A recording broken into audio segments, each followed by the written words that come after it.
Hello, viewers. Today I want to talk about the Zimbabwe situation. For 40 years, I think our leadership has been missing the point. History matters because history enables us to shape up our future. I look at the problem that is facing Zimbabwe now, and I trace it back to 1890, when our ancestors accepted or welcomed the first European colonizers, whom they called men without knees. They welcomed the men without knees as strangers who needed to be cared for, without asking the stranger what his destination was. That ended up with the Rad Concession, which was a great deceit of Lobengula and ended up in the colonization of modern-day Zimbabwe. It took Mbuya Nyanda and other gallant fighters to wage the first Chimurenga against the men without knees.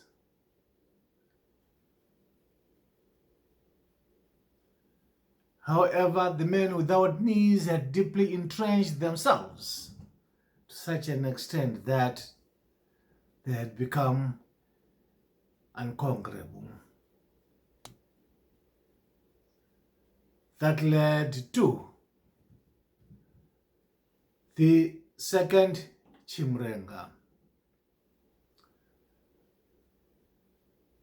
in which 50,000 Zimbabweans died.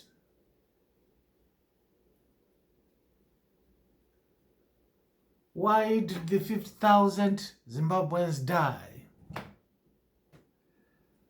Did they die because they wanted just a mere national anthem and a national flag?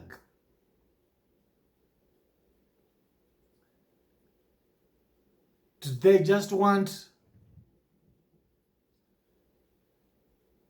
a black man to replace the white man,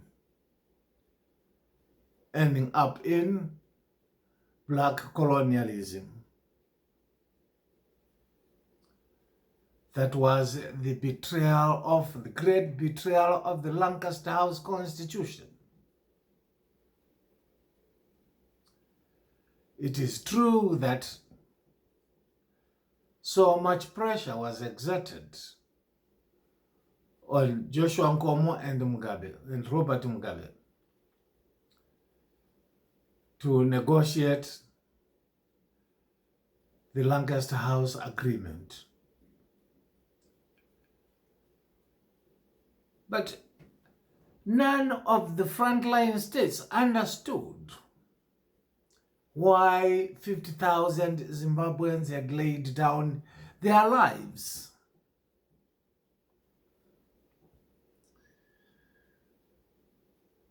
They did not lay down their lives in order to be given a Lancaster House Constitution.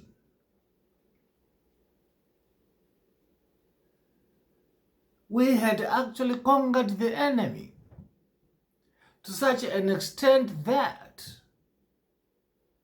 the conference, the Independence Conference, should have been held in Zimbabwe under the chairmanship of Joshua Nkomo and Robert Mugabe. And it would have been a conference just to inform Smith and his henchmen that Zimbabwe was now fully fledged to assume a Zimbabwean system. Zimbabwe was now in a position to get rid of the 90 years of colonial rule and all colonial systems. This is what should have happened. But Lancaster House deeply entrenched the interest of the white man, ushered Zimbabwe into power politics. And that explains why Robert Mugabe ditched Joshua Nkomo to go and stand for elections as a separate entity, ZANU, the Zimbabwe National African Union. Yet they had presented a united front at the Lancaster House Constitution.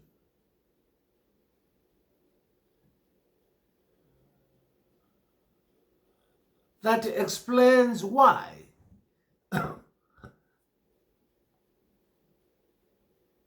Robert Mugabe was a British project.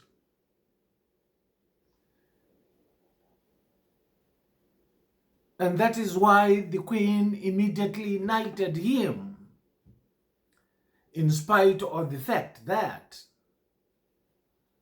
Zimbabwe had embarked on a war of genocide, that we were slaughtering each other in Matabeleland.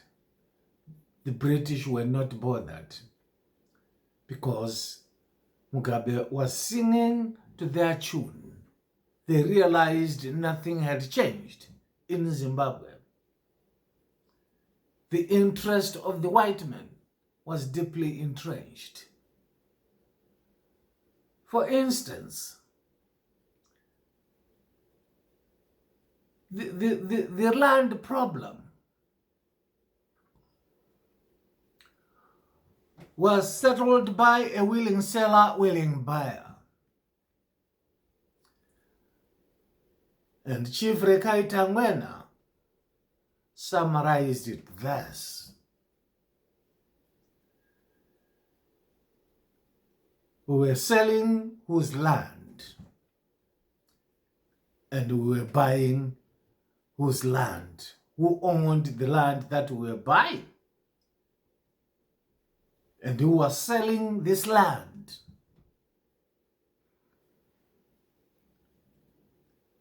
And the African did not have resources to buy the land.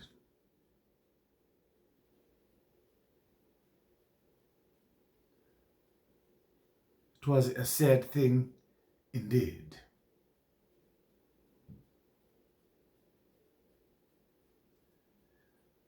So the Matabeleland massacre was a result of power politics.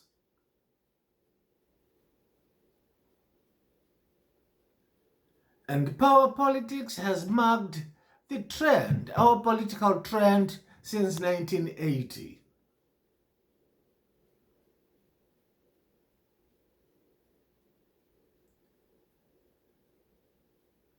Because of power politics, the nation has remained so much divided ever since 1980, to the extent that there is so much hatred, so much animosity amongst Zimbabweans.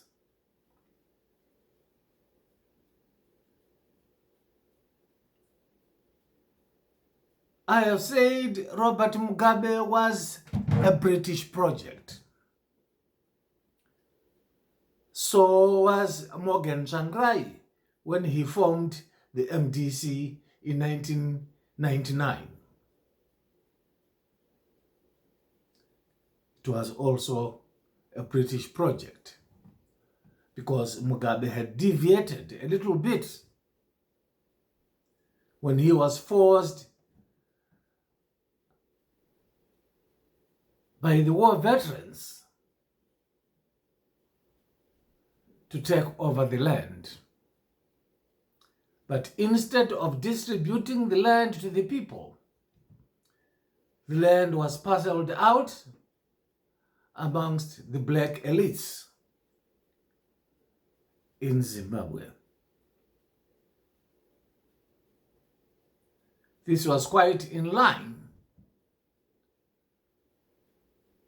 with how they had deceived people in 1980, when people ululated that the black elite was taking over the positions that been previously occupied by the white people.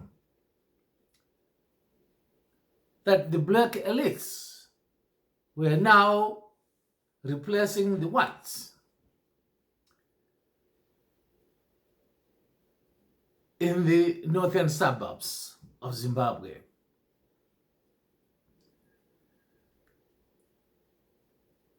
The people did not see the deceit. They thought that was the meaning of independence. This is what they gathered to declare on the 18th of April, 1980. It was not independence at all. It was just a change of the color of the colonialist. What Frantz Fanon calls black masks, white skins, or white skins in black masks, whatever.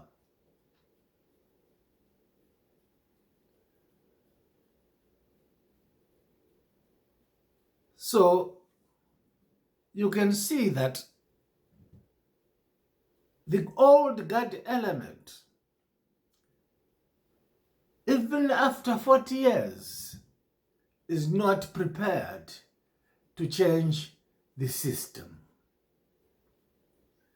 They are adhering to the system. They want the perpetuation of the system that has impoverished the African for more than 140 years. There is no end in sight. There is no light at the end of the channel.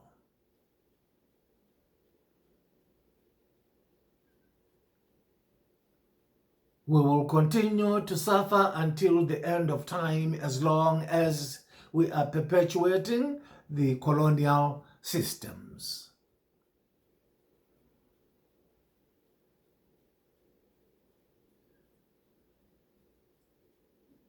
Even all the political parties in Zimbabwe, the so-called opposition, talks about democracy without understanding what that democracy means. Because that is the system that was given to them by the colonialists. They are quite different from Julius Malema. Julius Malema emphasizes on the change of the system. He emphasizes on Pan-Africanism. And that is what Thomas Sankara died for. It was to get out of the colonial systems.